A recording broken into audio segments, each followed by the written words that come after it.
Sesaat lagi Anda akan menyaksikan Apa Kabar Indonesia Malam, didukung oleh Morinaga.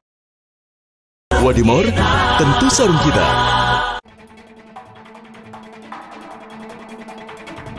Presiden Joko Widodo melantik Hadi Cahyanto sebagai Menko Polhukam, posisi yang ditinggalkan Mahfud MD, serta Agus Harimurti Yudhoyono sebagai Menteri Agraria dan Tata Ruang menggantikan Hadi Cahyanto.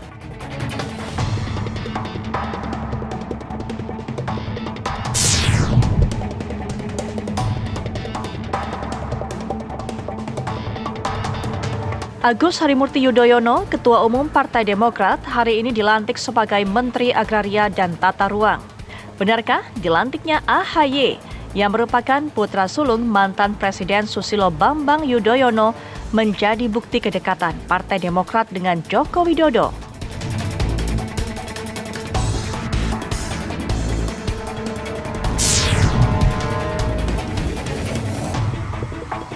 Komisi Perlindungan Anak Indonesia (KPAI) mendatangi lokasi terjadinya perundungan siswa Binus School di Serpong Utara, Kota Tangerang Selatan, Banten. Akankah pelaku perundungan ini bisa tegas ditindak? Saksikan ulasan selengkapnya hanya di Apa Kabar Indonesia Malam.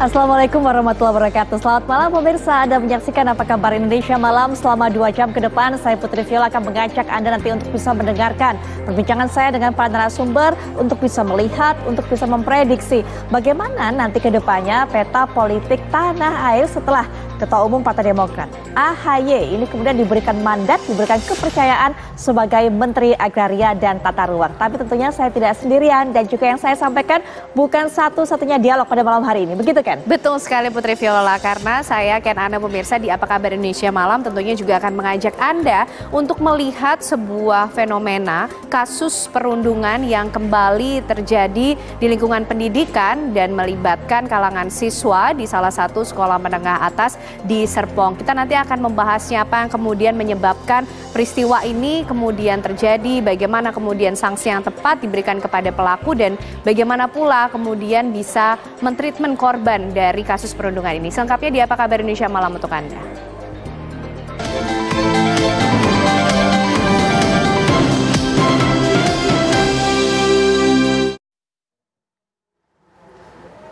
Pemirsa, Presiden Joko Widodo melantik Hadi Cahyanto sebagai Menteri Koordinator Bidang Politik, Hukum, dan tentunya Keamanan.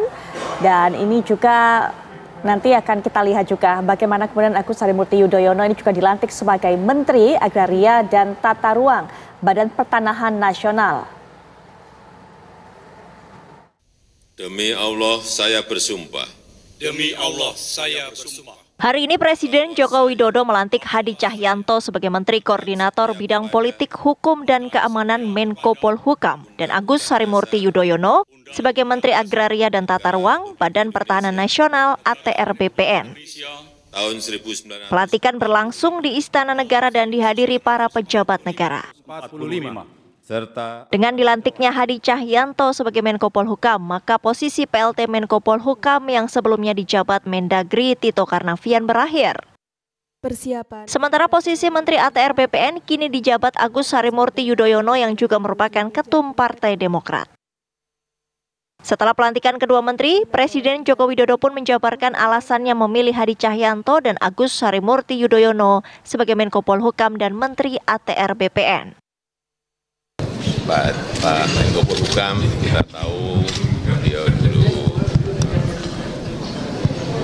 Panglima, saya kira untuk mengatasi hal yang berkaitan dengan politik, hukum, dan keamanan sangat siap.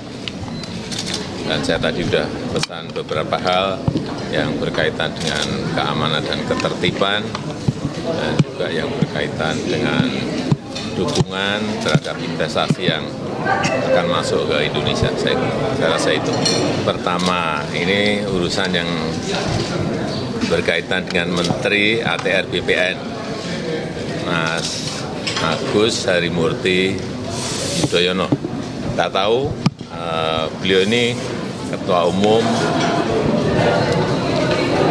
Partai Demokrat pertama. Beliau juga alumni Akademi Militer Akmil, juga pendidikan di Nanyang University, di Harvard University, di Webster University. Saya kira saya tidak ragu memberikan tempat untuk Kementerian ATR BPN karena ini urusan manajemen. Saya kira beliau akan sangat siap. Agus Harimurti Yudhoyono menceritakan awalnya ia dihubungi Mensesnek Pratikno untuk bertemu dengan Presiden Joko Widodo di awal minggu ini. Setelah mendapatkan penugasan, AHY pun telah berkomunikasi dengan Prabowo Subianto. Jadi Senin malam itu saya baru mendapatkan telepon dari Mensesnek Pak Pratik. Hanya bertanya apakah ada di Jakarta. Dan beliau kemudian menyampaikan saya diterima oleh Pak Presiden Jokowi di Istana Merdeka kemarin Selasa jam 8. Saya tidak tahu agendanya apa ketika itu. Tapi saya datang tentunya dan disitulah beliau meminta saya untuk bergabung di kabinet. Lalu juga menyampaikan bahwa hari ini akan dilakukan pelantikan. Oleh karena itu yang saya lakukan tentunya saya mengucapkan terima kasih dan segera menghadap Pak Prabowo Subianto juga, bagaimanapun beliau adalah pemimpin koalisi Indonesia Maju ke depan, untuk mendapatkan blessing juga, restu juga. Dan setelah itu saya menghadap Pak Hadi karena beliau yang selama ini luar biasa telah menangani berbagai isu persoalan yang mendesak di bidang ATR dan BPN. Dan di antara itu semua termasuk tadi Pak Presiden Jokowi menyampaikan 3 hal yang tadi sudah beliau sampaikan juga. Ya, tentunya adalah satu kehormatan yang harus saya... Setelah penunjukannya sebagai Menko Polhukam, Hadi Cahyanto menyatakan ia akan segera melakukan konsolidasi dengan sejumlah lembaga kementerian agar bisa menjaga situasi kondusif negara usai pemilu. Keamanan semuanya kondusif dan hal ini benar-benar harus kita jaga pasca Pesta Demokrasi tanggal 14 Februari tahun 2024. Kita memang boleh beda pilihan, namun persatuan dan kesatuan adalah yang utama harus kita jaga. Dan menjaga persatuan dan kesatuan itu adalah tugas seluruh komponen yang satu sama lain harus saling mendukung. Kemudian saya segera melaksanakan konsolidasi dengan lembaga kementerian terkait untuk tetap menjaga kondisi yang saat ini sangat baik, sangat kondusif ini agar terus dipertahankan. Dan ini adalah bagian dari tugas seluruh komponen. TNI dan Polri menjadi garda terdepan. Terima kasih. Ya. Setelah pelantikan, baik Hadi Cahyanto maupun Agus Harimurti Yudhoyono langsung bertolak ke kantor kementerian masing-masing untuk melaksanakan serah terima jabatan. Dari Jakarta, tim TV One mengabarkan. KPU Bali menggelar pencoblosan suara ulang di satu TPS di Desa Pering, Kabupaten Gianyar karena 2 orang warga dari luar daerah ikut mencoblos di TPS tersebut.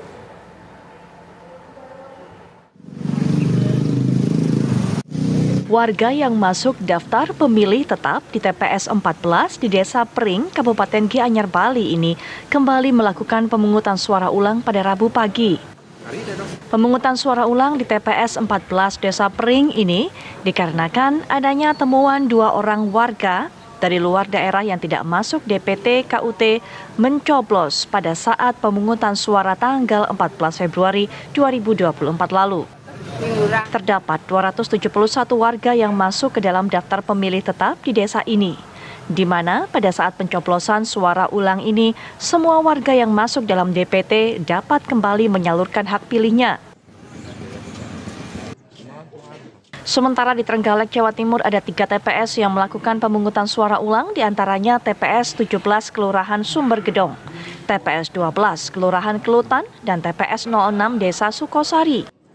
Dari 3 TPS yang menggelar pemungutan suara ulang tersebut, setiap TPS melakukan jenis pemilu yang berbeda. Untuk TPS 12 Kelurahan Kelutan melakukan pemilu DPR RI, DPRD Provinsi, dan DPRD Kabupaten.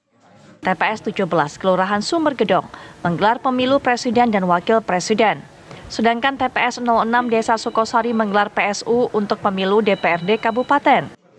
Pencoblosan ulang di 3 TPS ini dilakukan diantaranya karena ada pemilih di luar Trenggalek yang ikut menyoblos, hingga pemilih yang tidak mendapatkan surat suara lengkap saat pencoblosan 14 Februari lalu. Sementara itu, sebanyak 2 tempat pemungutan suara di Kota Medan, Sumatera Utara pada Rabu pagi melaksanakan pemungutan suara ulang. Diketahui di lokasi TPS 5 Kelurahan Titik Kuning, Kecamatan Medan, Johor didapati ada 16 orang pemilih yang bermasalah karena datang hanya membawa form pemberitahuan tanpa KTP. Sementara di TPS 21 Kelurahan Sei Putih Tengah, Kecamatan Medan Petisah, pencoblosan ulang dilakukan karena pemilih dari luar Medan dimasukkan ke dalam DPK oleh KPPS sebanyak 37 pemilih. Dari Gianyar Bali, Trenggalek Jawa Timur, dan Medan Sumatera Utara, tim TV One mengabarkan. Dan pemirsa, untuk bisa mendapatkan informasi terkini mengenai proses penghitungan ataupun juga rekapitulasi di KPU, rekan kami Vena Kintan akan mengabarkan untuk Anda. Silakan Vena. Ya, selamat malam Putri Viola, Kanada dan juga pemirsa. Sampai saat ini pihak Komisi Pemilihan Umum masih melakukan penghitungan suara. Tapi berdasarkan data real count yang dirilis oleh KPU sampai dengan hari ini pukul 14 waktu Indonesia Barat, untuk Pilpres sendiri sudah ada data masuk sekitar 73,71%, di mana dari data yang masuk tersebut paslon nomor urut 2 yakni Prabowo Subianto dan juga Gibran Raka Buming Raka ini masih unggul di antara paslon lainnya dengan memperoleh suara sekitar 59,5 juta suara atau sekitar 58,76%. Sementara di posisi kedua ada paslon nomor urut 1 yakni Anies Baswedan dan juga Muhaimin Iskandar yang berhasil memperoleh sekitar 24,5 juta suara atau sekitar 24,24%. Nah, di posisi terakhir ataupun di posisi terbawah ini adalah paslon nomor urut 3 yakni Ganjar Pranowo dan juga Mahfud MD yang berhasil memperoleh suara 17,2 juta suara atau sekitar 17%. Nah, untuk Pileg sendiri, Putri Viola, Kanada dan juga pemirsa, data yang masuk sampai saat ini sudah ada sekitar 59,79%, di mana dari data tersebut ada 9 partai politik yang kemudian ini telah lolos melebihi ambang batas atau presidensial threshold di atas 4%, yang di urutan pertama ini masih diungguli oleh Partai Demokrasi Indonesia Perjuangan atau PDIP yang memperoleh suara sekitar 17%. Nah, di posisi kedua ini adalah Partai Golkar dengan memperoleh 15,1%, dan di posisi ketiga ada Partai Gerindra memperoleh sekitar 13,4%. Sementara 6 partai lainnya, diantaranya ada PKB, kemudian Nasdem, PKS, Demokrat, dan PAN, dan partai terakhir ataupun ke-9 yang baru saja lolos melewati ambang batas ataupun presidensial threshold ini adalah P3 yang saat ini telah memperoleh suara sekitar 4,05%. Dan informasi terbaru dari kantor KPU, Putri Viola, Kanada dan juga pemirsa, ini tadi siang sempat kedatangan surat yang dikirimkan oleh salah satu partai yakni PDI Perjuangan yang menyampaikan surat ke pihak Komisi Pemilihan Umum bahwa PDIP ini secara resmi menolak penggunaan sistem Sirekap dalam mencatat perolehan suara pemilu oleh KPU. PDIP juga meminta agar Sirekap ini kemudian bisa diaudit secara forensik digital, dan sampai saat ini juga kami masih menunggu respon dari pihak KPU berkaitan dengan surat yang dikirimkan oleh PDI Perjuangan. Sementara demikian laporan dari kantor KPU, kami kembalikan kepada Anda di studio. Terima kasih Vena Kintan mengabarkan dari Komisi Pemilihan Umum Republik Indonesia.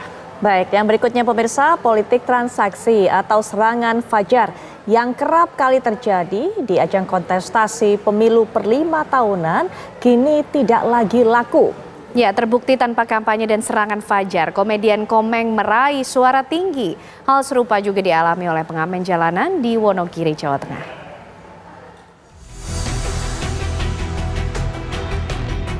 Penghitungan hasil pencoblosan suara calon wakil rakyat hanya tinggal beberapa persen lagi. Sejumlah calon wakil rakyat ada yang pesta pora, karena lolos dalam berkontestasi. Namun, ada juga yang kecewa karena gagal dalam pemilu kemarin. Perolehan suaranya tidak memenuhi kuota calon legislatif. Parahnya, kekecewaan sampai pada gangguan kejiwaan seperti yang dialami oleh seorang bapak paruh baya di Cirebon, Jawa Barat. Ia harus menjalani terapi kejiwaan di Padepokan Al Bustomi, Kabupaten Cirebon, Jawa Barat. Pria paruh baya itu terus meracau agar caleg yang diusungnya segera dilantik. Tidak hanya itu, untuk memenangkan jagonya, ia tak segan-segan memberikan bantuan materi. Kekecewaan, marah tim sukses para calon legislatif pun terjadi di Banyuwangi, Jawa Timur.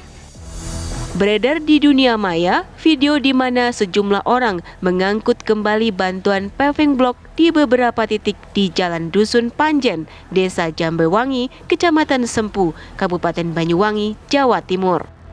Orang-orang tersebut disinyalir sebagai tim sukses caleg yang kecewa jagonya kalah. Kejadian inilah yang tidak harus terjadi pada kontestasi pemilu di tanah air. Terbukti atas keberhasilan komedian Alfiansa Bustomi alias Komeng. Suara yang diperoleh Komeng tembus hingga 1,5 juta lebih. Komeng mengaku tidak pernah melakukan kampanye dalam bentuk apapun. Mungkin orang menilainya sosialisasi kali ya. Saya kan hampir off air tuh, ya off air aja dibanyakin. Kan keliling juga tuh. Keliling. Ya cuman asal ngeliat aja si Komeng masih ada nih, Gitu aja sih saya menilainya gitu. Jadi nanti saya mencalonkan, nanti saya enggak, hampir enggak pernah sih. Cuman dibanyakin off air aja waktu itu. Jadi kampanye malah dibayar. Gitu. Dengan suara terbesar di daerah pemilihan Jawa Barat, komedian yang dekat dengan Adul dan Daus Mini ini pun dipastikan lolos sebagai senator. Tidak hanya Komeng, seorang pria asal Wonogiri, Jawa Tengah pun tak disangka dirinya memperoleh suara terbanyak. Suaranya mengungguli kandidat lainnya. Kukuh Jakarta dan sekitarnya. Demi Allah saya bersumpah. Demi Allah saya bersumpah. Hari ini Presiden Joko Widodo melantik Hadi Cahyanto sebagai Menteri Koordinator Bidang Politik, Hukum, dan Keamanan Menko Polhukam dan Agus Harimurti Yudhoyono sebagai Menteri Agraria dan Tata Ruang Badan Pertahanan Nasional ATR BPN. Tahun 1945. Pelantikan berlangsung di Istana Negara dan dihadiri para pejabat negara. 45. Dengan dilantiknya Hadi Cahyanto sebagai Menko Polhukam, maka posisi PLT Menko Polhukam yang sebelumnya dijabat Mendagri Tito Karnavian berakhir. Sementara posisi Menteri ATR BPN kini dijabat Agus Harimurti Yudhoyono yang juga merupakan Ketum Partai Demokrat. Setelah pelantikan kedua menteri, Presiden Joko Widodo pun menjabarkan alasannya memilih Hadi Cahyanto dan Agus Harimurti Yudhoyono sebagai Menko Polhukam dan Menteri ATR BPN. Pak Menko Polhukam, kita tahu beliau dulu Panglima. Saya kira untuk mengatasi hal yang berkaitan dengan politik, hukum, dan keamanan sangat siap. Dan saya tadi sudah pesan beberapa hal yang berkaitan dengan keamanan dan ketertiban, dan juga yang berkaitan dengan dukungan terhadap investasi yang akan masuk ke Indonesia. Saya rasa itu. Pertama, ini urusan yang berkaitan dengan Menteri ATR BPN, Mas Agus Harimurti Yudhoyono. Kita tahu beliau ini Ketua Umum Partai Demokrat pertama. Beliau juga alumni Akademi Militer Akmil, juga pendidikan di Nanyang University, di Harvard University, di Webster University. Saya kira saya tidak ragu memberikan tempat untuk Kementerian ATR BPN karena ini urusan manajemen. Saya kira beliau akan sangat siap. Agus Harimurti Yudhoyono menceritakan awalnya ia dihubungi Mensesnek Pratikno untuk bertemu dengan Presiden Joko Widodo di awal minggu ini. Setelah mendapatkan penugasan, AHY pun telah berkomunikasi dengan Prabowo Subianto. Jadi Senin malam itu saya baru mendapatkan telepon dari Mensesnek Pak Pratik. Hanya bertanya apakah ada di Jakarta. Dan beliau kemudian menyampaikan saya diterima oleh Pak Presiden Jokowi di Istana Merdeka kemarin Selasa jam 8. Saya tidak tahu agendanya apa ketika itu. Tapi saya datang tentunya dan disitulah beliau meminta saya untuk bergabung di kabinet. Lalu juga menyampaikan bahwa hari ini akan dilakukan pelantikan.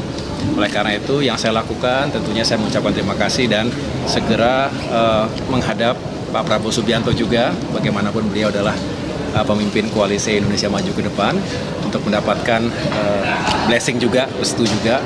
Dan setelah itu saya menghadap Pak Hadi karena beliau yang selama ini luar biasa telah menangani berbagai isu persoalan yang mendesak di bidang ATR dan BPN. Dan di antara itu semua termasuk tadi Pak Presiden Jokowi menyampaikan 3 hal yang tadi sudah beliau sampaikan juga.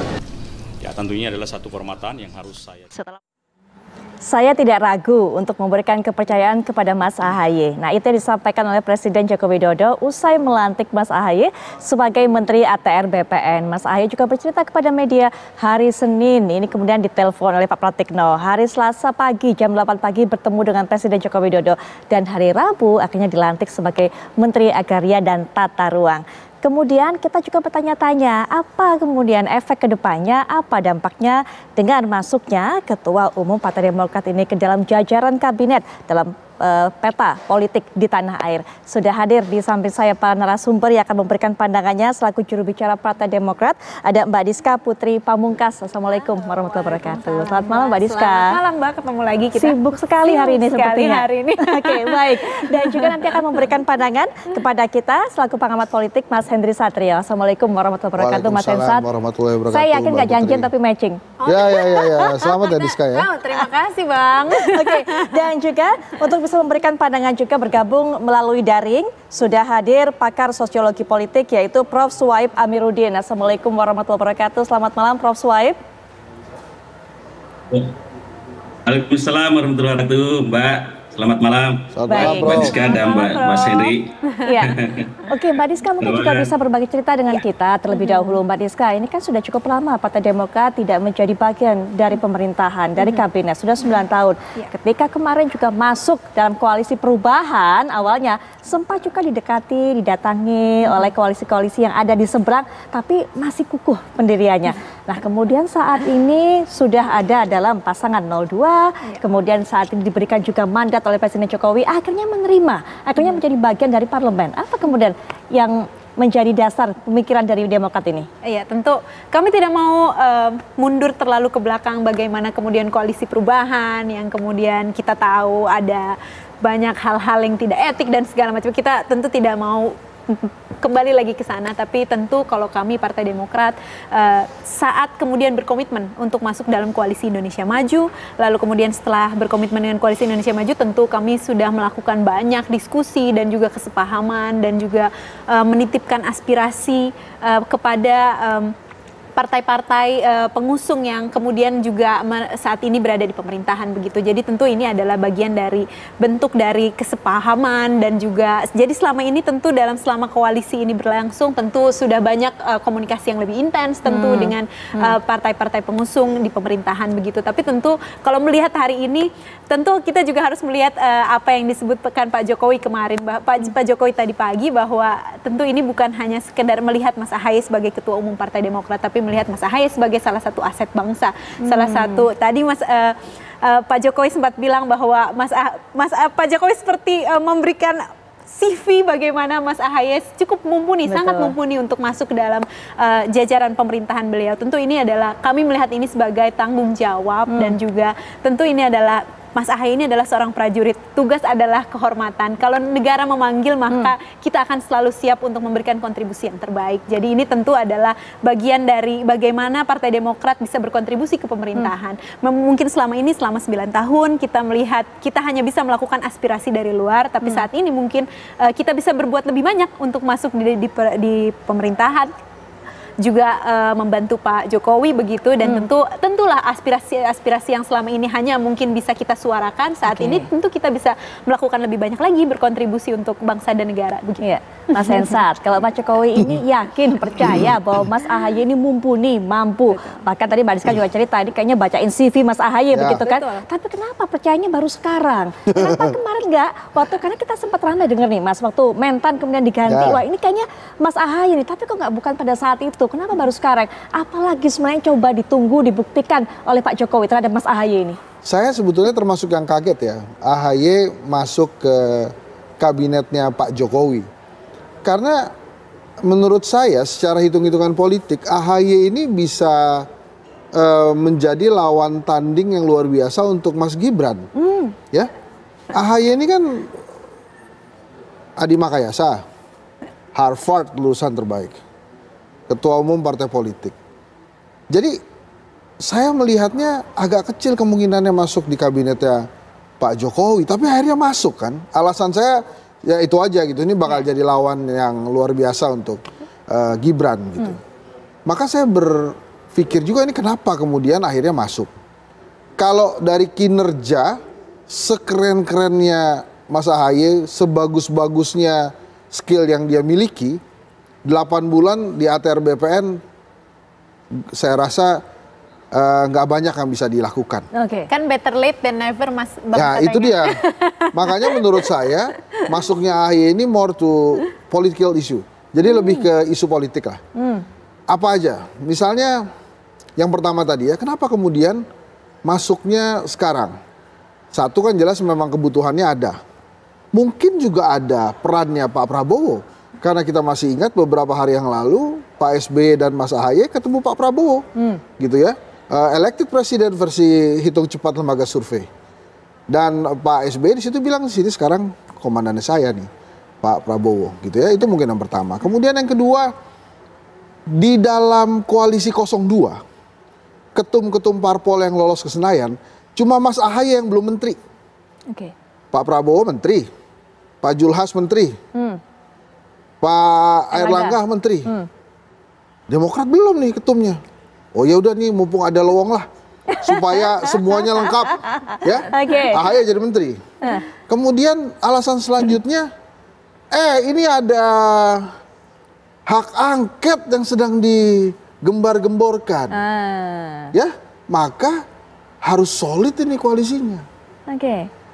Makanya kemudian Ahaye dibikin jadi solid tuh, berada di koalisi Pak Jokowi. Nah sekarang kerumitannya adalah, ini nanti kalau hak angket, ini koalisi Jokowi yang dipakai atau koalisi 02 versus 01 dan 03. Kalaupun itu, maka memang sudah seharusnya Mas Ahaye ada di kursi menteri.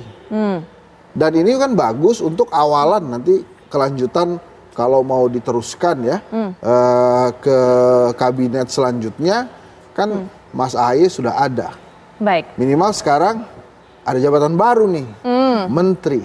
Gitu baik. Ya, itu pandangan dari Mas Hensat. Kalau Prof Suar juga mungkin punya pandangan tersendiri, apa yang membuat Pak Jokowi akhirnya kemudian memberikan mandat sebagai Menteri ATR BPN ini kepada Mas Ahaye. Apakah memang ini ada pengaruhnya, ada hubungannya juga dengan pertemuan Pak Prabowo dengan Pak SBY beberapa waktu lalu di Pacitan, Jawa Timur, atau mungkin ada hal lainnya? Silakan Prof. Ya baik Mbak Putri, jadi kalau dikait-kaitkan pasti ada ya. Saya kira tadi Mbak Diska dengan Mas Hedri sudah melihat secara kepentingan politik, tapi saya ingin melihat dulu dari aspek sosiologi. Dalam teori sosiologi ada namanya relasi sosial. Jadi relasi sosial ini terjemah sederhananya adalah hubungan antara dua pihak atau lebih mencapai satu tujuan. Nah yang paling penting kan tujuan. Ya tadi Mbak Diska Mas Henry sudah bilang bahwa tujuannya ini adalah bagaimana supaya keseimbangan itu terjadi. Nah, dalam konteks relasi sosial ini ada dua variabel yang sangat dominan. Misalnya satu adalah kerjasama, yang kedua akomodasi. Nah, dalam konteks kerjasama ini adalah lebih cenderung bahwa individu itu mau ikut secara bersama-sama orientasi pada kinerja. Kalau kita lihat Pak Jokowi dalam konteks ini, saya tidak berkaitan dengan politik praktis Mbak Putri, tapi secara sosiologis pesan bahwa beliau ini bisa diajak kerjasama yang orientasi kepada kinerja, bisa juga seperti itu. Kemudian yang kedua akomodasi. Akomodasi ini adalah lebih kepada penyelesaian untuk menghindari ketegangan dalam politik. Ya, maka yang dibutuhkan adalah keseimbangan. Jadi saya setuju tadi dengan Mas Henry, kalau misalnya ini orientasinya dalam 8 bulan ke depan ini orientasi kepada keseimbangan, itu mungkin bisa berjalan dengan efektif ya. Karena bagaimanapun kabinet yang misalnya nanti ada presiden yang baru kan bisa saja kabinet itu bisa berubah, atau misalnya kepentingan tertentu itu bisa juga mengalami pergeseran. Nah, dalam konteks relasi sosial yang dibangun oleh Jokowi hari ini adalah bukan jangka pendek sebenarnya ya, bukan hal yang baru dengan Pak Jokowi dengan Pak SBY misalnya, karena sudah saling kenal. Dalam teori sosiologi, kalau misalnya kita sudah saling kenal, maka mudah sekali kita melakukan negosiasi dan kerjasama, dan politik akomodasi itu sangat mudah dilakukan. Nah, jangan-jangan ini, ya, saya setuju dengan Mas Henry tadi, jangan-jangan ini mungkin nih ada kesempatan bagaimana kalau kita membangun relasi yang baik, akomodasi yang baik, sehingga terjadi keseimbangan dalam perjalanan politik minimal 8 bulan ini, 8 bulan ke depan ini ya, itu mungkin lebih benar Mbak Putri. Baik, nanti Mbak Diska juga saya berikan pandangan terhadap apa disampaikan Mas Hensal, kemudian juga Prof. Suhaib, karena 8 bulan sepertinya tidak ada upaya signifikan yang bisa dilakukan oleh Mas Ahaye untuk mengubah atau setidaknya menyelesaikan masalah-masalah terkait dengan agraria. Apa memang ini sekedar hadiah diberikan begitu kan? Nanti Mbak Diska, tapi setelah jeda berikut ini. Kita lanjutkan perbincangan. Jadi Mbak Diska, kalau kata Mas Hensal 8 bulan nggak cukup untuk kemudian berbuat sesuatu yang bisa menyelesaikan masalah-masalah terkait agraria di tanah air ini. Apakah ini kemudian hanya sekedar bagi-bagi aja, hadiah aja? Karena para ketum lainnya yang mengusung Pak Prabowo sudah jadi menteri semuanya. Mas Ahaye aja yang belum. Tentu kalau kami melihatnya bahwa 8 bulan itu adalah waktu yang cukup lama untuk menyelesaikan banyak masalah yang sangat urgent dalam masalah agraria ini. Masih ada tumpang tindih tanah, berapa banyak orang yang saat ini banyak yang belum mendapatkan haknya, hak atas tanah, hak ulayat dan segala macam. Dan menurut kami 8 bulan adalah waktu yang cukup untuk setidaknya melakukan yang terbaik untuk masyarakat saat ini, karena kita tentu tahu banyak sekali kita lihat di pemberitaan bagaimana ada masyarakat yang tergusur, ada masyarakat yang tidak mendapatkan hak-haknya, tumpang tindih tanah, sertifikat dan segala macam. Dan tentu itu adalah masalah-masalah yang sangat urgent yang kami yakin bisa dilakukan setidaknya dari masalah yang besar ini. Tentulah ada beberapa hal, ada banyak hal, paling tidak hal-hal urgent yang bisa kita lakukan selama 8 bulan ini. Paling tidak itu yang bisa kita lakukan yang terbaik untuk masyarakat, sehingga mudah-mudahan Partai Demokrat ini masuk ke pemerintahan, Mas Ahaye bisa banyak membantu masyarakat, utamanya di masalah agraria dan pertanahan. Gitu. Jadi bukan sekedar hadiah semata ya, bukan ya? Dan tentu kalau misalnya melihat masalah hadiah nih Bang,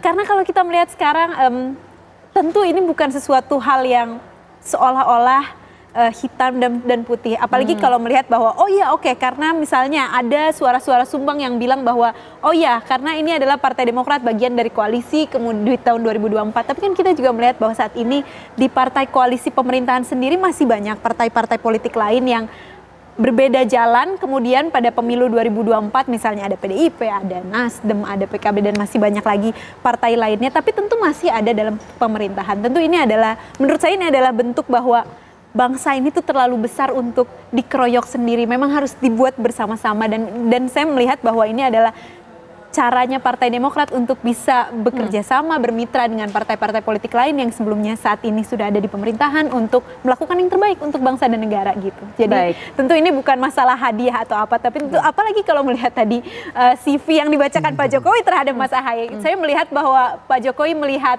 Mas Ahaye sebagai sosok aset bangsa, bukan cuma ketua umum Partai Demokrat, tapi aset bangsa yang punya manajerial dan leadership yang luar biasa. Tentu tadi bahkan sudah dijelaskan sendiri sama Bang Hensat bagaimana CV-nya Pak Ketum yang luar biasa ini, yang kemudian tentu ini adalah salah satu young leaders yang potensial untuk membantu Pak Presiden begitu. Jadi kami melihat ini bahwa ini mungkin adalah saatnya Pak Jokowi untuk kemudian inilah saatnya mungkin Mas Ahaye membantu Pak Jokowi dalam pemerintahan. Apalagi kita lihat bahwa 8 bulan ke depan ini akan adalah masa-masa transisi yang krusial, yang mungkin Pak Jokowi banyak pekerjaan-pekerjaan rumah yang harus diselesaikan, dan melihat bahwa Mas Ahaye adalah sosok yang potensial untuk melakukan akselerasi utamanya di bidang pertahanan dan agraria. Oke, apa yang bisa dilakukan, apa yang bisa dibantu oleh Mas Ahaye dalam pemerintahan kali ini ketika masuk dalam kabinet? Kami bawa Anda juga untuk bisa melihat CV ataupun juga perjalanan karir dari Mas Ahaye berikut ini.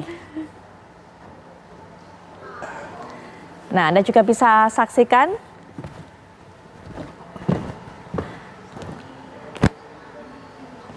Baik, kita lihat Agus Harimurti Yudhoyono lahir di Bandung 10 Agustus 1978. Nah, ini adalah pendidikan yang pernah ditempuh oleh Mas Ahaye, Akademi Militer, kemudian juga kita lihat Master of Science in Strategic Studies di Nanyang Technological University atau NTU di Singapura, kemudian juga mengambil gelar Master di Harvard University Amerika Serikat, dan juga Master of Art in Leadership and Management di tahun 2015. Kita lihat kembali, itu adalah pendidikan yang ditempuh oleh Mas Ahaye, dan berikutnya bagaimana dengan jenjang karir yang pernah ditempuh oleh Mas Ahaye. 16 tahun di militer. Itu dia. Lalu memimpin Partai Demokrat dengan pasang surutnya. Betul. Bekal yang baik, dan Anda cukup yakin dengan hal seperti ini, bekal yang dimiliki oleh Mas Ahaye? Kalau Ahaye more than enough untuk bisa menjadi menteri kan. Kalau tadi terkait dengan 8 bulan, ya ada yang bisa dilakukan oleh Mas Ahaye, yaitu melanjutkan programnya Pak Hadi. Dan memang harus dilanjutkan kan. Jadi betul juga tadi Mas Ahaye kan bilang, saya lapor ke Pak Prabowo, habis itu saya ketemu dengan Pak Hadi, karena Pak Hadi ini luar biasa. Ya, yang paling mungkin untuk melakukan atau melanjutkan tugas-tugas Pak Hadi di ATR BPN ini menurut saya menjadi hal yang utama yang harus dilakukan oleh Mas Ahaye.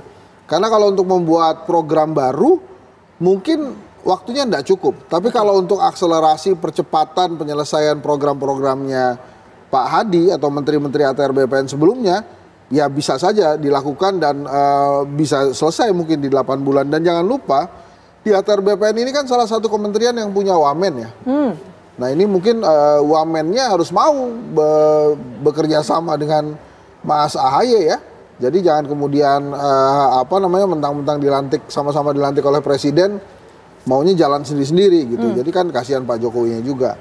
Jadi menurut saya strategis apa yang dilakukan oleh Pak Jokowi, ya nanti kita lihat aja di sisa waktu 8 bulan ini apakah Mas Ahaye bisa memimpin percepatan penyelesaian masalah-masalah atau persoalan di ATR BPN. Karena salah satu yang menjadi poin penting janji Pak Jokowi kepada rakyat Indonesia yaitu ada di ATR BPN, ada sertifikasi, kemudian ada e-certificate juga ya. Jadi macam-macam hal yang dilakukan. Ya, menggebuk mafia tanah itu oke tuh, kata bisa ya. Kita coba mudah-mudahan. Kita nonton yang terbaik. Gitu. Oke, sederet tugas menumpuk ini menanti Mas Ahaye. Nanti juga Prof Suhaib akan bisa berikan pandangan mengenai hal ini. Tapi setelah jeda kami akan lanjutkan kembali perbincangan saat lagi. Kita akan kembalikan perbincangan, Prof Suhaib, kalau melihat juga jabatan strategis yang diberikan kepada Mas Ahaye ini, apa yang kemudian nanti bisa kita prediksi langkah strategis juga dari Partai Demokrat? Ya, saya kira Partai Demokrat ya harus mendukung lah. Saya kira Mbak Dita sudah sampaikan tadi ya, bahwa memang Mbak Dita ya, bahwa Partai Demokrat mengamini apa yang menjadi kebijakan dari Pak Jokowi. Tapi ada hal yang perlu saya berikan catatan, bahwa kementerian yang diberikan kepada Pak Ahaye ini lumayan luas ya jangkauannya dan lumayan berat ya, karena ini berkaitan dengan hajat orang banyak dan berkaitan dengan antara negara dengan masyarakat. Ini selalu sering terjadi benturan di bidang agraria, pertanahan, dan tata ruang. Tapi Pak Ahaye harus memanfaatkan 3 momentum dalam hal ini, dalam membangun relasi sosialnya, dalam mendukung kementerian ini. Yang pertama, kementerian punya namanya kebijakan ya, atau sifatnya politis. Ya, saya kira hal-hal yang sifatnya perlu didorong secepatnya dalam hal kebijakan ya harus Pak AHY segera melakukan itu. Dan saya kira apalagi Partai Demokrat mendukung ya dalam hal ini. Ya, saya kira beliau punya kekuatan itu. Lalu yang kedua dari segi struktur, saya kira di dalam kementerian ada struktur ya, dan struktur ini harus betul-betul dibangun fungsi-fungsinya. Karena kalau kita lihat kementerian ini mulai dari tingkat pusat, daerah itu ada dia punya struktur yang terbangun ke bawah. Kemudian ada organisasi-organisasi yang harus diperkuat juga. Dalam hal ini kementerian ini ada semacam struktur-struktur atau organisasi-organisasi yang bisa mendukung di luar dari itu, misalnya kementerian yang terkait. Nah, memang karena ini kementerian ini atau seorang menteri itu ada jabatan politik, maka Pak AHY harusnya memang lebih banyak melakukan konsolidasi yang baik, ya, konsolidasi yang baik antara para pendahulu-pendahulunya, karena bagaimanapun 8 bulan itu bukan jangka yang sangat panjang ya, ini sangat pendek sekali ya. Betul, kalau dari Partai Demokrat memang saya kira sangat optimis untuk melakukan ini, karena saya lihat juga Pak AHY memang punya rekam jejak yang baik dan rekam jejak pekerja yang yang sangat bagus, karena kita lihat Partai Demokrat sampai hari ini kan tetap tangguh dan kokoh dari berbagai terpaan apapun. Artinya kalau berkaca dari situ, maka Pak AHY pasti memiliki kemampuan untuk membangun kebijakan, struktur yang baik, dan organisasi yang yang solid di kementerian. Saya kira itu yang paling penting, Mbak Putri. Baik. Nah, ada catatan juga mungkin sebagai dari Mas Hensa tentunya di perbincangan atau segmen terakhir perbincangan ini mengenai tugas yang berat juga dilakukan oleh Mas AHY. Ya, kalau menurut saya sekarang fokusnya bukan ke Pak Jokowi lagi ya, tapi ke Mas AHY. Bisa atau tidak memenuhi harapannya Pak Jokowi, dan tentu saja kan akan dipantau dari dekat tuh oleh Pak Prabowo ya, sehingga memang harus membuktikan diri Mas AHY. Justru menurut saya jajaran di bawah Mas AHY di ATR BPN nanti yang harusnya bersiap menerima komando baru dari AHY yang masih muda, energik gitu ya, dan secara intelektual juga cerdas luar biasa. Jadi justru sekarang tantangannya di AHY, di ATR BPN, semua aparatnya, dan tentu saja nanti kita harapkan ada keberhasilan-keberhasilan baru yang bisa diwujudkan oleh Mas AHY. Hal yang membanggakan bahwa walaupun saya 8 bulan saya berhasil menyelesaikan e-sertifikat misalnya gitu, kan canggih tuh. Ya, baik. Di waktu yang singkat ini, apa yang menjadi prioritas bagi Mas AHY? Tadi ada banyak prioritas yang terutama adalah tentu ada tentang sertifikasi lahan, lalu kemudian juga e-sertificate, dan sejumlah hal lainnya yang tentu sudah menjadi bagian dari, tadi juga ada sekitar 3 hal yang menjadi titipannya Pak Jokowi untuk dilakukan akselerasi, dan kami yakin bahwa 3 hal yang menjadi concern utama dalam kementerian ini yang akan menjadi sejak besok sudah mulai setelah hari ini sertijab, tentu sejak besok pagi Mas AHY sudah berkantor di ATR dan akan melakukan akselerasi dan percepatan. Jadi kami mohon doanya mudah-mudahan bisa memberikan yang terbaik untuk masyarakat Indonesia melalui Kementerian ATR dan BPN. Oke, satu lagi Mas Hensar rasanya. Ini setelah 8 bulan ini kemudian habis, Presiden baru kemudian dilantik, yakin nggak Mas AHY ini juga mendapatkan kursi di kabinet berikutnya? Lah, desas-desusnya 4 kursi apa 3 kursi gitu. Untuk Demokrat ya, disediakan. Itu mah beres lah. Oke. Prof Suam juga mungkin punya pandangan mengenai hal ini, Prof. Iya, jadi saya kira memang kalau kita bicara ke depannya, Demokrat ini saya kira termasuk salah satu partai yang diperhitungkan oleh Pak Prabowo ya, kalau misalnya memang beliau terlantik di presiden ya.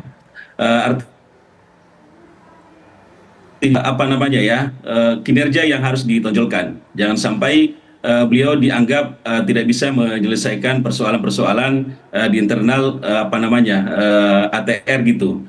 Karena bagaimanapun saya rasa ini persoalan yang sangat rumit di kementerian ini, karena saya sudah menyampaikan tadi, karena berkaitan dengan antara masyarakat dan negara. Jadi hubungan relasi sosial Pak AHY harus dibangun dengan baik, baik internal partai politik, internal Pak Jokowi, dan internal presiden berikutnya. Ya mungkin itu barangkali Mbak. Baik, Mas Putri. Wahab terima kasih sudah memberikan pandangannya dan juga mengikuti perbincangan ini melalui daring. Mas Esa terima kasih. Terima kasih. Mbak Rizka juga terima kasih. Baik. Prof, terima kasih. Oke, berikutnya nanti kita juga akan bersamakan Anda yang akan membawakan perbincangan juga setelah jeda berikut ini tentang kasus ini yang betul-betul membuat kita terbelalak dan juga menuai perhatian kita belakangan ini. Kan silakan.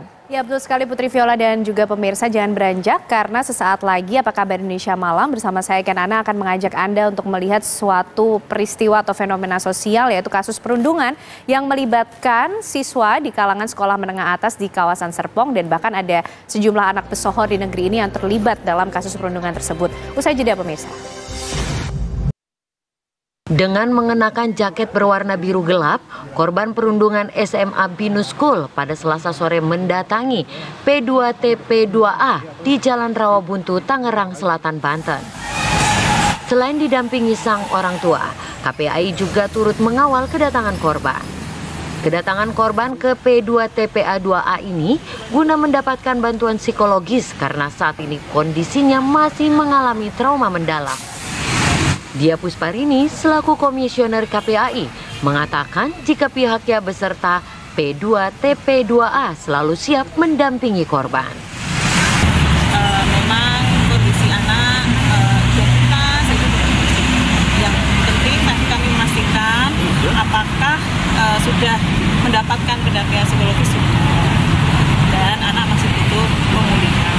Jadi mohon dibantu ya kerjasamanya dari teman-teman semuanya untuk mengkondisikan agar anak biar pulih secara psikologis dan fisik. Sementara itu, guna menghindari awak media, korban beserta orang tua pun langsung meninggalkan kantor P2TP2A dengan berlari ke arah kendaraannya.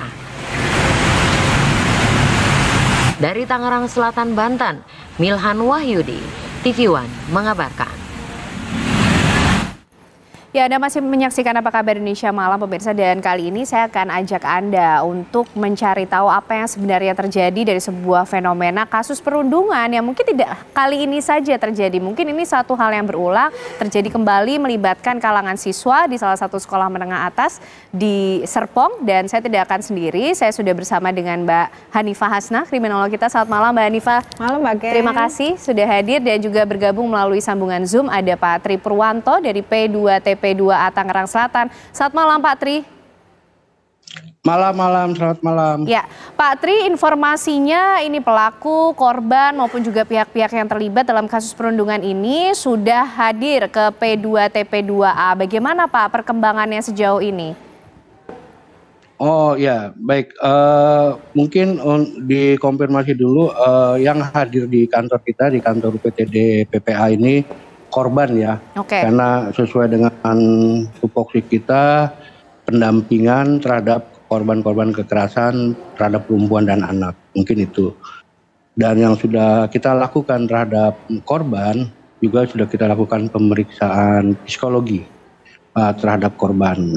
Kemarin jam 15.00 sampai jam 17 kita sudah melakukan pemeriksaan. Demikian. Oke, baik Pak Tri, lalu untuk kondisi korban sejauh ini seperti apa Pak? Kalau dari kasus perundungan yang kemarin artinya ada berapa korban Pak Tri? Untuk sementara satu yang kita baru ketahui dan sudah kita lakukan pendampingan, proses hukumnya juga sudah kita lakukan pendampingan. Jadi untuk kondisi korban ya trauma ya, yang jelas trauma. Traumanya apalagi dengan berita-berita yang memang sudah beredar di media massa, media elektronik maupun sebagainya gitu di medsos gitu. Itu juga mempengaruhi kondisi psikis korban seperti itu. Oke, Pak, mungkin dari keterangan korban yang mungkin bisa kita ketahui apa sebenarnya yang dialami oleh korban sendiri? Apa juga ada kesalahan atau tindakan apa yang kemudian menyebabkan korban atau memicu korban harus menghadapi perundungan atau bully yang dilakukan oleh para pelaku? Nah, itu kita belum dapat detailnya ya dari hasil pemeriksaan kemarin, karena belum keluar hasil pemeriksaan oleh tim psikolog kita untuk detailnya apa yang terjadi dan sebagainya, gitu loh. Karena ini juga termasuk di dalam aduan nanti di kepolisian seperti itu. Mungkin detail, tapi yang pasti kondisi korban saat ini trauma dengan kejadian ini dan berita yang sudah ada di media sosial. Oke, baik Pak Tri. Mbak Hanifah, ini korban sudah datang ke P2TP2A, sudah dilakukan treatment lah yang harus diberikan. Tapi kalau kita melihat dari kasusnya sendiri Mbak, lagi-lagi terjadi melibatkan kalangan siswa, bahkan aksi perundungan ini. Apa sebenarnya yang tengah terjadi di kalangan remaja kita ini sih Mbak? Kenakalan semacam apakah yang harus kita lihat ini di lingkungan pendidikan? Oke, baik Mbak Ken. Jadi sebetulnya kan ini kondisi yang sudah terbaca ya, kondisi terprediksi untuk anak-anak usia remaja. Ini kan remaja udah mau akhir ya karena dia mau masuk kuliah. Nah mereka ini sedang mencari jati diri. Kita sama-sama tahu lah mereka mencari jati diri. Hanya saja mungkin jati dirinya salah gitu ya. Karena mereka berharap dia itu mempunyai kemampuan, dia mempunyai kuasa. Nah kuasanya mereka adalah dengan cara seperti ini. Itu yang salah. Sebetulnya kan kalau kita ngelihat normalnya mereka harus berprestasi gitu ya. Tapi kan tidak semua anak seperti itu. Justru yang ingin saya soroti adalah ini adalah geng delinquen. Geng delinquen adalah geng penyimpangan. Dan ini justru geng delinquen ini geng yang sangat-sangat diminati oleh remaja. Karena ketika dia masuk ke dalam geng itu, harga dirinya naik. Tingkat kekerenannya itu meningkat.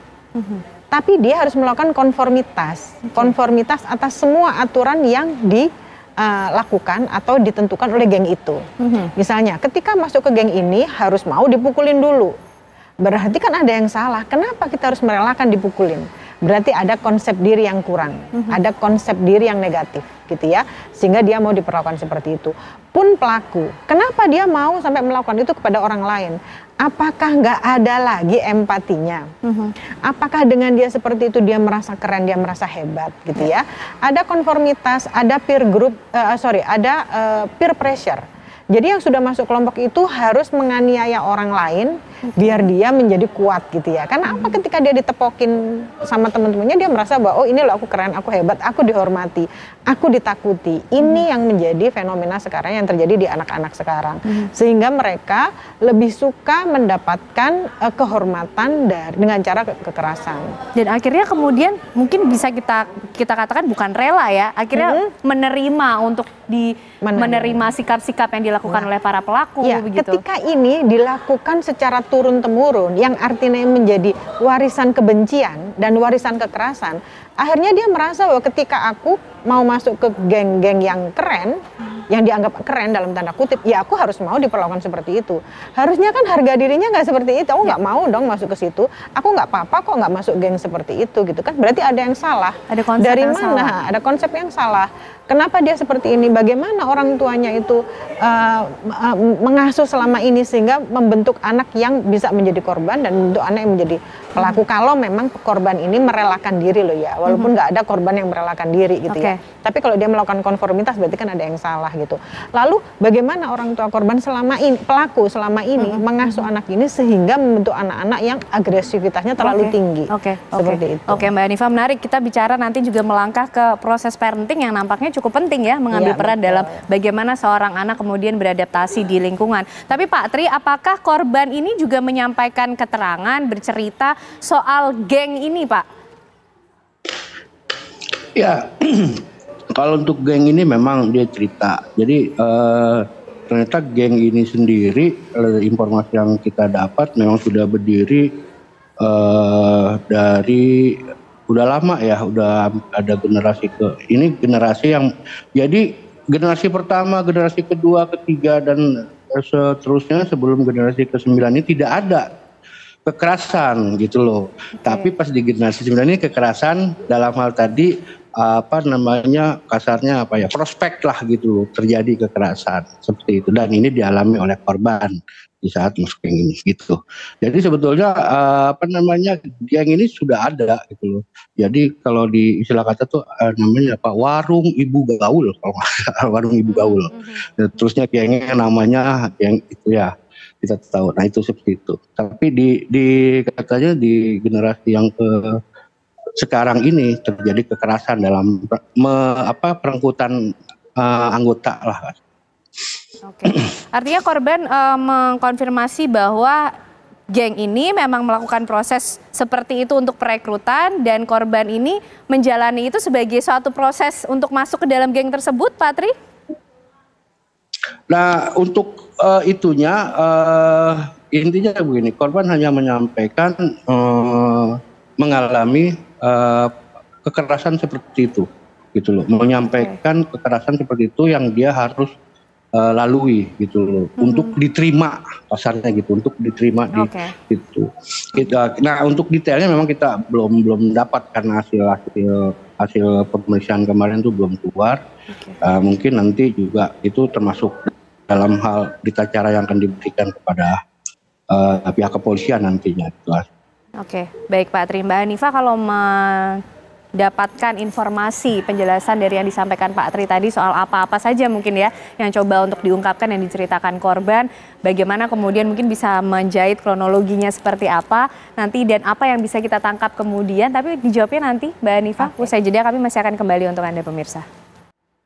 Ya, inilah pemirsa kami hadirkan untuk Anda fakta kasus bullying yang terjadi di Binus School Serpong, di mana kasus perundungan ini terjadi 2 kali pada 2 Februari dan juga 13 Februari 2024. Perundungan diduga terjadi di luar lingkungan sekolah, yaitu sebuah warung yang berada di dekat sekolah tersebut. Nah, korban perundungan ini mengalami luka memar hingga luka bakar dan saat ini tengah mendapatkan perawatan di rumah sakit. Perundungan ini pun diduga melibatkan anak artis terkenal berinisial VR, anak dari pemimpin kantor salah satu televisi berita ternama berinisial AS.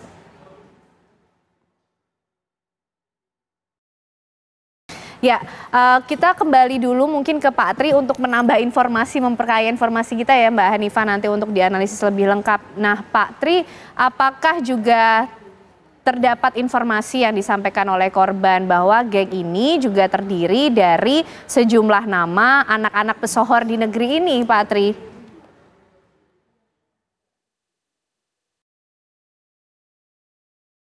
Baik, kami belum bisa mendengar suara Pak Tri, mungkin bisa dinyalakan Pak audionya atau mikrofonnya? Oke, ya. Silakan Pak Tri. Ya, untuk detailnya terkait dengan anak siapa kita memang belum mengetahui itu. Karena yang terjadi berita yang simpang siur kan, anak ini kita juga belum tahu. Karena memang itu ada di ranah proses penyelidikan di kepolisian ya, gitu loh. Yang saya ingin ini kan adalah yang kita dampingi adalah korban dari perundungan ini sendiri gitu. Ini yang harus menjadi yang menjadi tugas kita dalam mendampingi korban ini. Jadi bagaimana dengan pelaku? Pelaku di dalam undang-undang sistem peradilan anak pun mempunyai hak-hak yang juga sama gitu loh. Dia juga harus dijaga privasinya dan sebagainya. Makanya saya dengan melihat video yang sudah tersebar, terusnya bahasa-bahasa yang seolah-olah istilahnya ada anak ini, anak itu juga mengganggu privasi ya, mengganggu privasi ataupun hubungan sosialnya nantinya ke anak-anak ini ke depan, baik itu korban maupun yang terduga pelaku ini gitu loh. Ini yang kita sayangkan gitu, sampai akhirnya video itu tersebar, muka anak-anak itu pun akhirnya kita lihat gitu kan. Nah akhirnya kan mereka akhirnya masing-masing tuh punya trauma, jadi bukan korban aja, tapi yang terduga ini juga trauma. Ini yang mungkin yang menjadi perhatian kita gitu loh saat ini gitu loh. Kalau untuk orang tua siapa ya, sebetulnya sama aja ya, orang tua di mana mau dia pengusaha kayak, mau dia artis kayak apa kayak, istilahnya kasarnya kan gitu. Tadi saya dengan Ibu Arya tuh, ini memang harus jadi perhatian orang tua juga gitu loh. Karena ini memang fenomena yang terjadi di saat ini di anak-anak kita gitu loh. Ini yang terjadi, ini yang menjadi perhatian kita. Dan ini terjadi bukan hanya di sekolah, di kelompok-kelompok anak-anak pun terjadi ini gitu loh, bikin geng-gengan dan sebagainya. Dan kita tadi saya setuju karena harus ada pola asuh yang benar terhadap anak, terutama orang tua juga harus bisa memperhatikan. Jadi orang tua jangan lepas tangan juga, udah menyekan misalnya, oh udah percaya aja begitu dengan anak kayak gini, enggak juga gitu. Oke. Ini yang terjadi sebetulnya, Pak Maya. Ini terjadi di anak-anak kita yang sekarang. Oke, baik Pak Tri.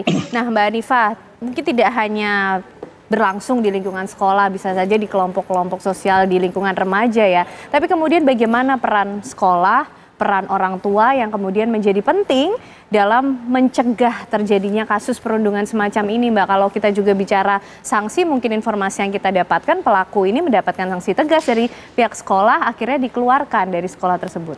Oke. Jadi kalau sanksi itu kan sebetulnya sudah dipersiapkan oleh sekolah dan seharusnya masing-masing sekolah punya aturan-aturan tertentu karena kejahatan itu terjadinya berulang karena 4 hal ini yang tidak dilakukan. Yang pertama, yang pertama adalah aturan, yang kedua sosialisasi, yang ketiga fasilitasi, yang keempat sanksi. Jadi di pemerintah, di negara udah ada undang-undangnya nih. Pelaku bullying akan mendapatkan pidana sebanyak 3 tahun 6 bulan dengan denda 72 juta misalnya seperti itu. Nah, sekolah ini juga berhak atau mungkin punya kewajiban membuat aturan-aturan di sekolah. Yang harusnya disosialisasikan sehingga anak tahu, oh ternyata ketika aku melakukan bullying verbal, sesederhana verbal, manggil nama orang tua gitu misalnya ya, itu ada hukumannya dan mereka harus tahu itu gitu loh. Sehingga mereka menjadi pribadi yang bertanggung jawab karena setiap apapun yang mereka lakukan di belakangnya ada sesuatu yang menunggu, yaitu hukuman. Nah, ini kan yang harusnya dilakukan oleh sekolah dan itu harus disosialisasikan. Nah, sosialisasinya sudah sampai atau belum?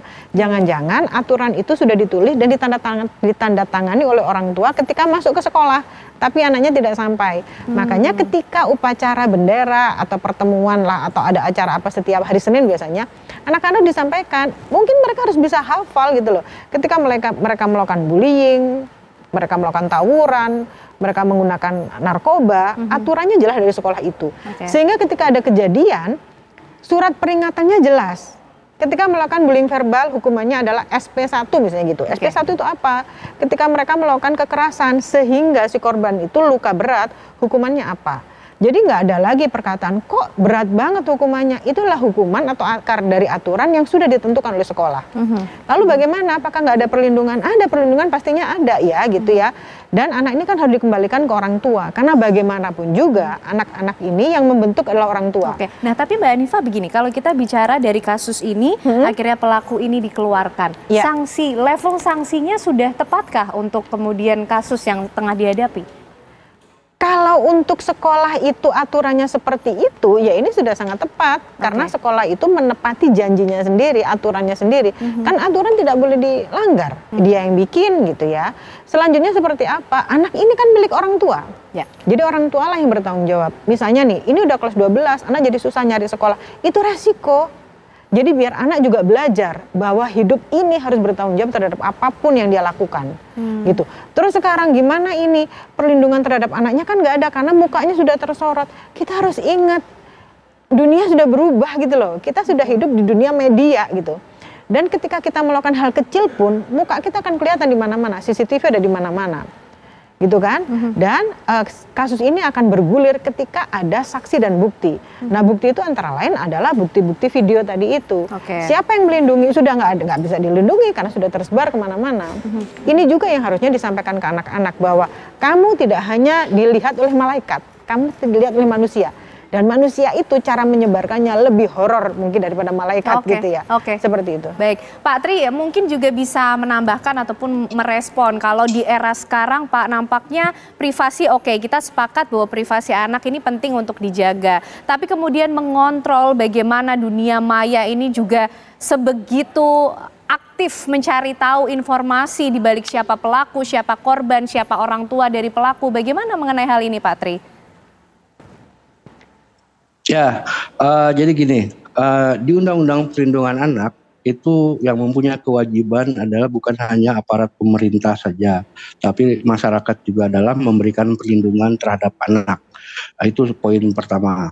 Jadi terkait dengan tadi Makanya kita bersama KPAI kemarin sudah menginikan video-video mana yang sudah tersebar, dan juga ini kita ingin bersurat ke Kominfo untuk men-take down lah kasarnya seperti itu, berita video-video yang di situ ada wajah anak-anak gitu. Dan itu yang akan kita bersurat ke Kominfo. Jadi ini demi anak-anak juga, demi dengan fisiologi anak juga, baik itu anak-anak yang menjadi korban maupun yang terduga, seperti itu. Itu yang akan kita lakukan bersama dengan KPAI kemarin, seperti itu. Jadi memang inilah yang terjadi, fenomena ini sekarang, kekerasan itu terjadi di dunia sosial. Jadi gampang orang mendapatkan informasi, dan tapi kan juga belum tentu kebenarannya. Makanya ini yang akan kita cari tahu, duduk persoalannya, dan ini yang sedang dibahas oleh pihak kepolisian untuk mengklarifikasi semuanya. Jadi kita sudah melakukan pertemuan dengan pihak kepolisian, Polres Tangsel, Metro, terusnya KPAI, dan terusnya ada dari Peksos. Kita sudah membagi tugas dalam tugasnya masing-masing. Bagaimana yang ini, KPAI sebagai pengawas, kita sebagai pendamping dan sebagainya. Dan ini mudah-mudahan ini prosesnya cepat, karena ini menyangkut juga terhadap anak ya, di sekolahnya nanti bagaimana dan sebagainya. Itu juga menjadi prioritas kita gitu loh.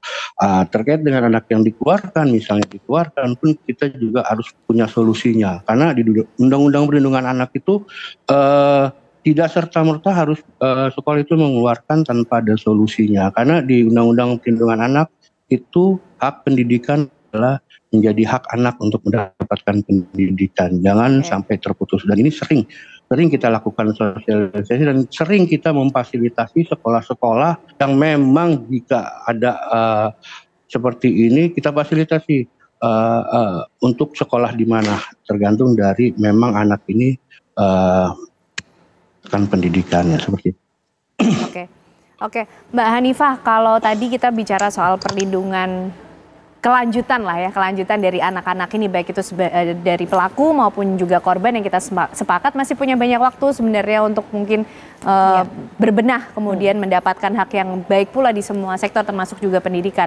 Nah, bagaimana kemudian juga dari pihak sekolah, Mbak, mungkin apakah ada kemungkinan kemudian menakar kembali sanksi yang diberikan, atau benar-benar zero tolerance policy yang harus diberikan kepada pelaku atas tindakannya ini, begitu Mbak Hanifah? Dikembalikan ke masing-masing kebijakan sekolah ya Mbak ya. Walaupun demikian, di atas sekolah kan masih ada Kementerian Pendidikan, ada undang-undang yang menaungi, seperti yang Pak Tri sampaikan tadi, bahwa mengeluarkan anak itu adalah jadi pilihan terakhir. Karena membantu menyembuhkan itu adalah yang seharusnya dilakukan gitu ya. Jadi kalau dari sekolah awal, dia tahu awalnya anak ini seperti apa, kenakalannya seperti apa, cara menyembuhkannya seperti apa, seperti itu. Tapi kan kita lihat lagi ya, karena masing-masing sekolah kan punya hak untuk membuat aturan-aturan tegas gitu ya. Nah, sudah seharusnya kalau sudah punya aturan tegas, ya mereka harus melaksanakan itu semua. Walaupun semua aturannya harus merujuk lagi pada perlindungan anak tadi, gitu. Tapi pada kenyataannya si pelaku dan korban tetap harus disembuhkan gitu ya. Jangan sampai yang sekarang menjadi pelaku sekarang dihukum oleh masyarakat karena mendapat hukuman sosial, dia mendapatkan label buruk oleh masyarakat, sementara labeling itu adalah kejahatan. Ketika anak di label buruk, di kemudian hari kemungkinan dia akan melakukan keburukan lagi atau kejahatan lagi gitu ya. Jadi ini kan harus tetap disembuhkan gitu ya. Jadi mungkin si korban disembuhkan secara fisik dan psikis, si pelaku dia juga harus disembuhkan secara psikisnya. Ada apa di balik ini semua? Dan yang perlu digarisbawahi, bagaimana dengan orang tua? Apakah orang tuanya tetap harus mendapatkan penyuluhan atau melakukan reparenting sehingga anaknya tidak melakukan seperti itu dan tidak ada korban-korban yang lain. Apalagi penghakiman nampaknya yang dilakukan oleh netizen di dunia maya menjadi konsumen dari konten yang sudah konten kekerasan atau bullying ini, mereka nampaknya menuntut apa kemudian yang harus dilakukan gitu? Tidak cukup bersabar sambil menunggu proses peradilan yang berlangsung begitu Mbak Hanifa. Begitukah memang sekarang masyarakat juga begitu cepat akan memberikan penilaian, akan menuntut bagaimana konsekuensi atau hukuman yang akan diberikan begitu? Karena dalam kejahatan tuh prosesnya kan ada 3 Mbak ya yang harus kita bahas. Pelaku jelas, pelakunya ada ya. Terus yang kedua korbannya jelas, bagaimana menderitanya gitu ya, bagaimana kerusakan baik fisik maupun psikisnya. Yang ketiga kejahatan itu sendiri, bullying itu kejahatan, semuanya udah memahami. Yang terakhir adalah reaksi masyarakat.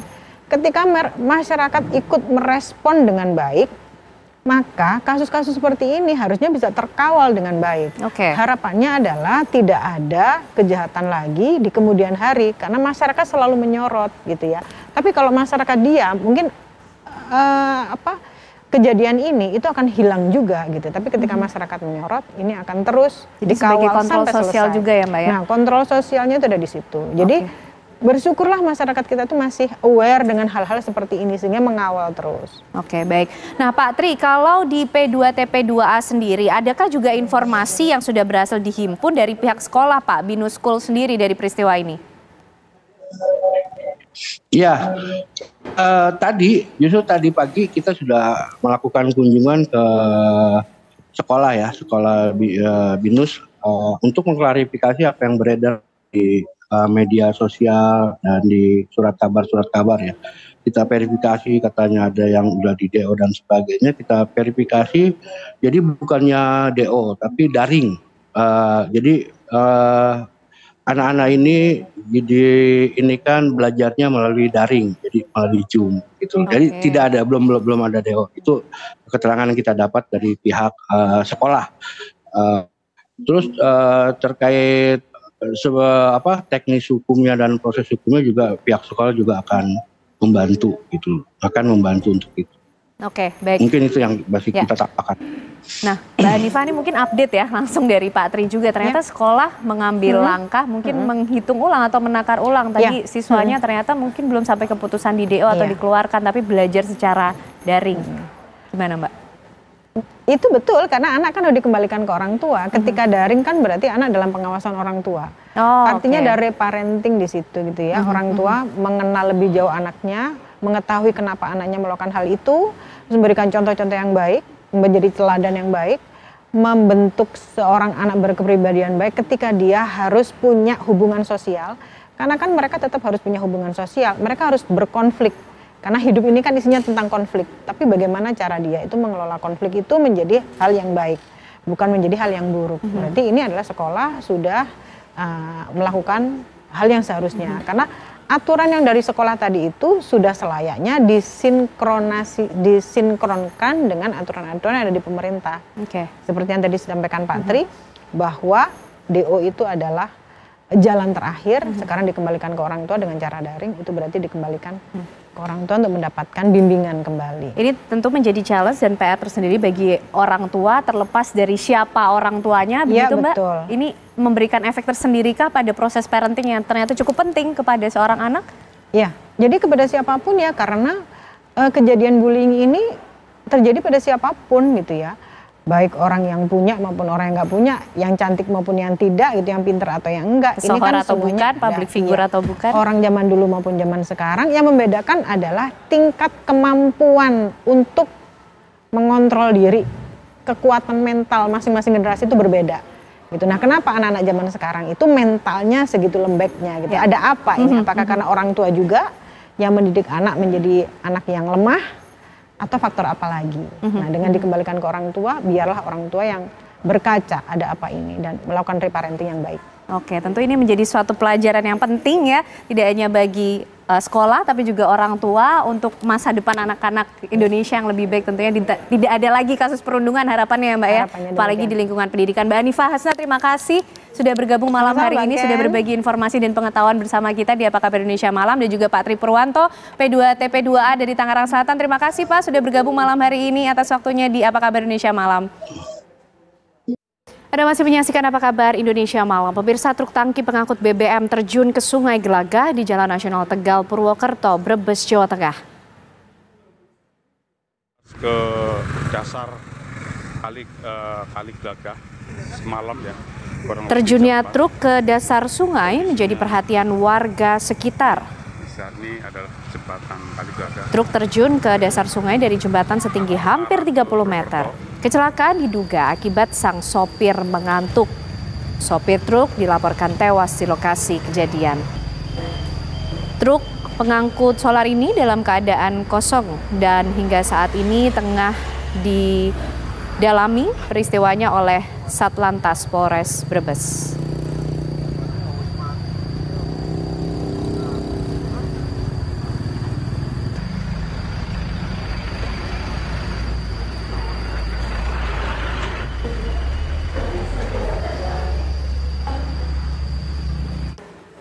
Sebuah mobil minibus dirusak warga karena berusaha kabur setelah menabrak pengendara motor hingga tewas di Jalan Juanda, Ponorogo, Jawa Timur.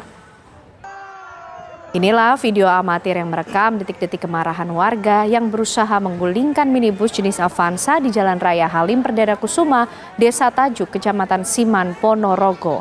Warga geram karena sebelumnya minibus yang dikemudikan Gunawan, warga Kadipaten Ponorogo, dengan 4 penumpang melaju kencang dari arah kota menuju Kecamatan Pulung. Saat berada di kawasan SPBU Jeruksing, minibus menabrak sepeda motor yang dikemudikan Etik, warga Jalan Halim Perdana Kusuma yang berada di depannya. Melihat korban terpental dan tewas di lokasi, sopir minibus tancap gas dan melarikan diri hingga dikejar warga. Minibus baru berhenti sekitar 1 km dari lokasi kejadian setelah radiator mobil meledak. Dari pemeriksaan polisi diketahui sopir mobil minibus dan 4 penumpangnya berencana pulang setelah menggelar pesta miras.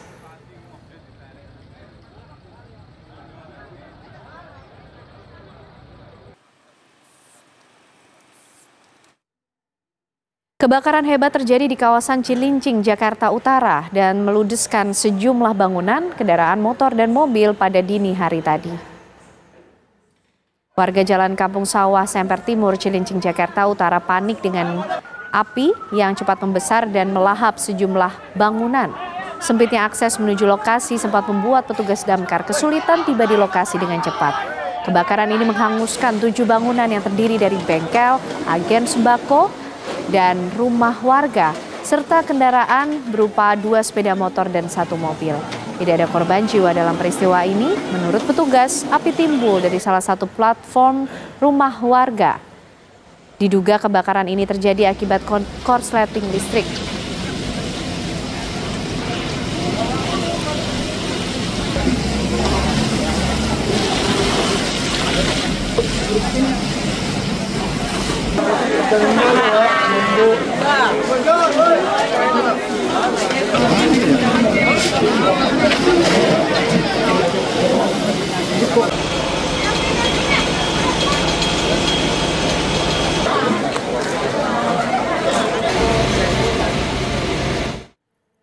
Di sejumlah daerah di tanah air, warga rela mengantre hingga berebut untuk mendapatkan beras bulog di operasi pasar murah. Di Kabupaten Sumedang, Jawa Barat misalnya, meski hujan turun, ratusan orang rela mengantre demi membeli beras. Sementara itu, kondisi tak jauh berbeda juga terjadi di Banyuwangi, Jawa Timur, di mana warga rela mengantre untuk mendapatkan bahan-bahan pokok seperti beras, gula, dan minyak goreng dengan harga di bawah pasaran.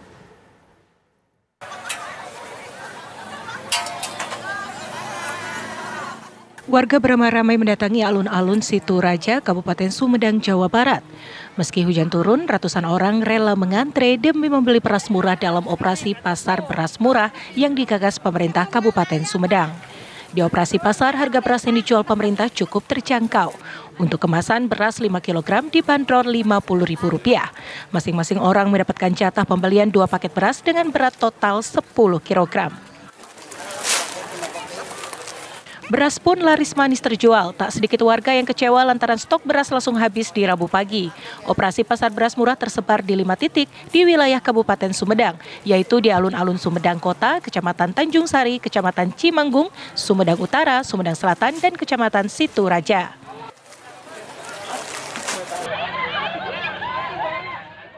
Sementara itu di Cianjur, Jawa Barat, kondisinya tak jauh berbeda. Ratusan orang rela menunggu sejak pagi hari sebelum bazar pangan murah dibuka. Warga khawatir tidak bisa mendapatkan beras yang dijual Rp53.000 per 5 kg. Satu orang warga bisa membeli beras maksimal 10 kg saja. Gerakan pangan murah yang dikelar pemerintah Cianjur bersama Bulog Cianjur juga menjual telur, minyak goreng, ayam, dan sayur mayur. Tak sampai 3 jam, semua komoditi laris manis diborong pembeli. Gerakan pangan murah dilakukan serentak di 32 kecamatan di Cianjur. Diharapkan kehadiran gerakan pangan murah dapat membantu masyarakat memenuhi kebutuhan bahan pokok. Gerakan pangan murah akan terus dilakukan hingga menjelang bulan Ramadan.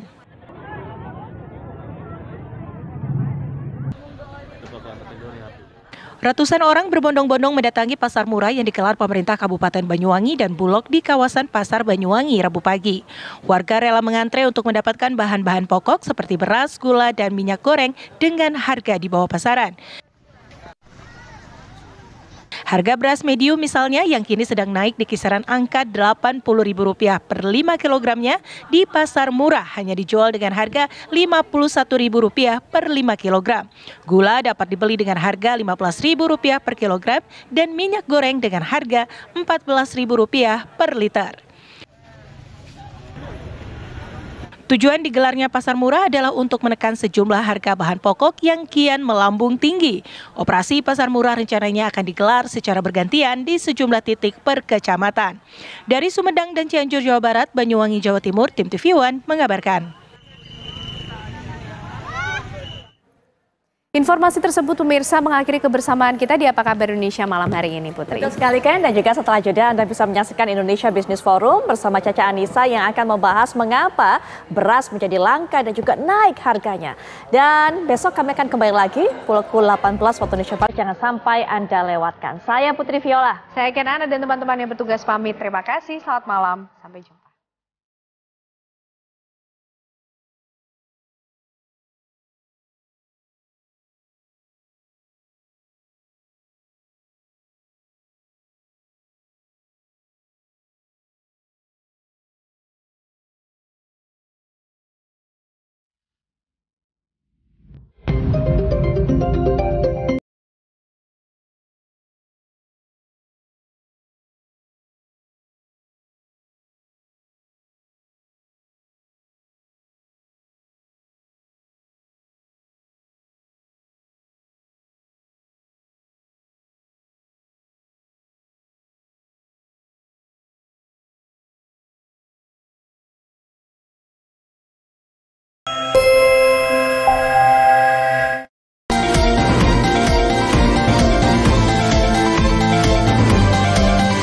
Baru saja menyaksikan Apa Kabar Indonesia Malam didukung oleh Nutrif Benekol. Wadimor, tentu sarung kita.